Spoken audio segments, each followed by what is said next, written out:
Perfect. Thank you. Thank you. Thank you, guys. Thank you. Yes. To do the Get to work. Oh, it's real. It's one thing wanting the job, another thing actually. I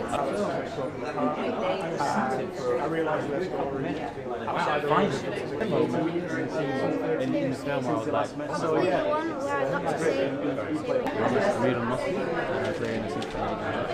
How do you get into the car? And also a boxer who's at his elite level as well, so intense training. Yeah. Next week. Man, have you seen anything? The responsibility that comes with it is really, really interesting.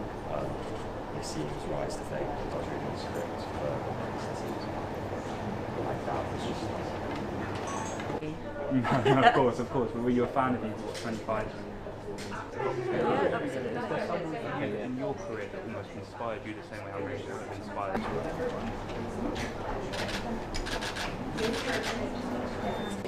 Don't worry about anything. Just look at your health. He broke his leg. Naseem Hamid was a hero growing up for me. You know, seeing someone who is from a similar background to mine to achieve everything that he's achieved at such a young age within the constructs of like a really difficult area that he grew up in is incredibly inspiring. I actually wanted to be a boxer when I was a kid, when I was little, and I do have his autograph. And Naseem became a hero to me, not just because he was a brilliant boxer, but because we share a lot of similarities in our background.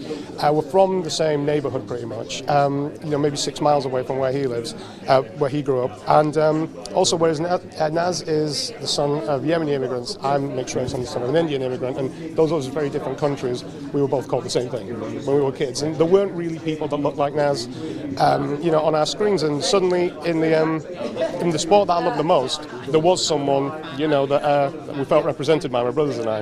And so I became, an Uber fan of his then. We need to be reminded of how things were so we don't ever go back there again, because there are people that might try to drag us back. But yeah. That film, and I think my parents were alive today, they would be over the moon with how the film's worked out.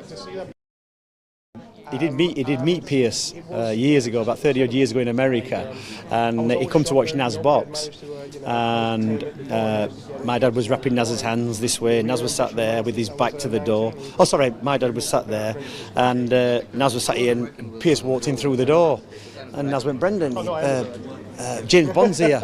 And my dad looked round and went, "I don't see him, Naz." He went, "Yeah, he's stood over there in the doorway there." My dad went, "Because that's not James Bond." He says, "No, it is Brendan." He goes, "No, I know it's James Bond's Sean Connery and Roger Moore." He didn't realise, because he'd never watched James Bond past them two characters. And when Pierce came to the gym last year to get some information and do some recce, we had that conversation. He goes, "Oh, I can remember." He says, "I was wounded at the time." He says, thinking about it. Well, to be honest, I loved every single moment of it. I loved every single bit. And to be working with my brother was a pleasure. It's like once in a lifetime. You don't get every day to work with your brother. That's what I'm saying. I really enjoyed working with my brother.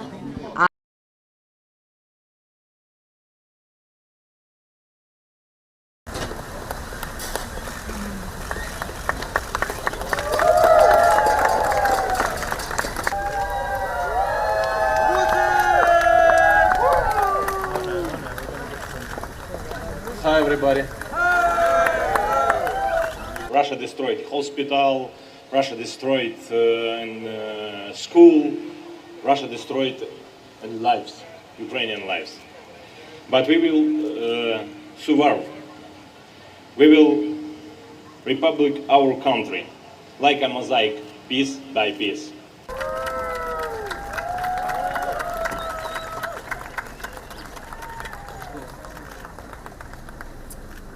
Hi everybody. It truly is a symbol of Ukraine's endurance and resilience after 3 years of war.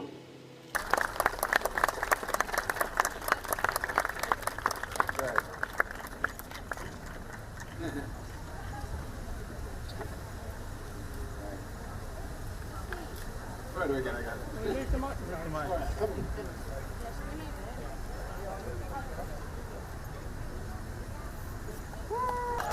Camera, phone, telephone.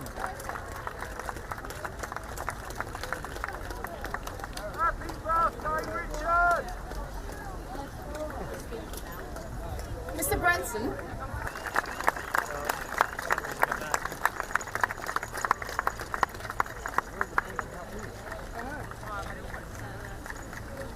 To British society for all the help that we have given.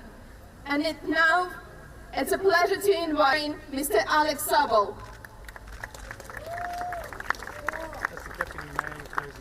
A world leader culturally, so today is so important. It starts here in... Mr. Sobel, we also got a piece of art for you.